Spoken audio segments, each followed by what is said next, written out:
Tapos ayun, pagka-uwi ko, inasikaso ko muna si mama. Ang naiwan sa kanya is yung tita ko na may 2 anak kasi walang pasok sa school yung bata. Kaya pinapunta ko muna sila dito. So ayun, inasikaso ko si mama, pinaliguan ko, pinalitan ng diaper. Tapos ayun, nakakain na rin ako. Tapos eto pa yung mga sumunod na nangyari. Grabe guys, naiiyak ako sa tuwa. Finally! Ayun. Meron akong ito, TTC, tapos meron akong medical certificate, tapos pupunta na ako ng LTO para magpasa ng student permit, para mag-apply ng student permit. Tapos after nun, magda-driving lesson na ako dito sa Alpha. Ayan, Alpha Driving Academy. Dito yan sa Giginto, tapat ng Ajinomoto. Ayan. Grabe guys, sobrang saya as in. Tapos eto na, papunta na ako ng LTO. Hindi na ako kakain. Meron naman ako mga requirements. So yun, thank you Lord. Balitaan ko na lang kayo ulit. So ayun guys, nakuha ko na yung student permit ko. Kain. Gutom na ako, grabe. Yan, ito na siya. Tadan!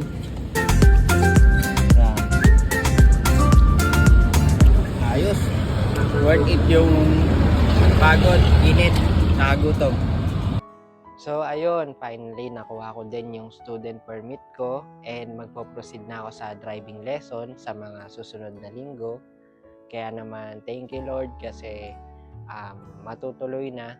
Tapos eto na, nangyayari na unti-unti nabubuo na yung mga plano sa isip ko. Hindi ko to sinishare sa inyo para ipagyabang. Sinishare ko to as motivation para sa iba na bakit ganun. Ang dami nating gusto mangyari pero hindi natutupad. So, ganun talaga. Mabagal ang proseso pero siguradong mangyayari at matutuloy. Kumbaga, hindi tayo pababayaan ni Lord. Gagawa siya ng paraan para mangyari yung mga dapat mangyari sa takdang panahon. Anyway, ang dami ko na sinabi. Panoorin nyo na lang to. Yung motor kasi, magiging way yon para kumita ako. Makakapagbenta ako ulit ng chili garlic na ginagawa ko noon at maide-deliver ko kahit saang man lugar na abot ng motor ko. Sa ganung paraan, makakaipon ako. Magagamit ko yung motor na yon para mapabilis yung transportation ko.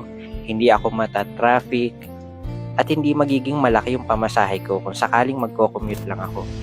Pero kung iti-take nyo to as luho, hindi naman po natin mapiplease yung mga tao na mga nanonood sa akin, kung ano yung mga saloobin nila, opinion, ganyan. Pero para sa akin kasi, tinuturing ko to as achievement kasi syempre dahil ang tagal ko na rin tong pinangarap na mangyari at gusto ko kasing maka-inspired na hindi porket hindi nangyayari yung mga gusto natin o iniisip natin, yung mga balak natin sa buhay, ay never na mangyayari. Kumbaga, when the time comes, wow, English, ayun, mangyayari at mangyayari din.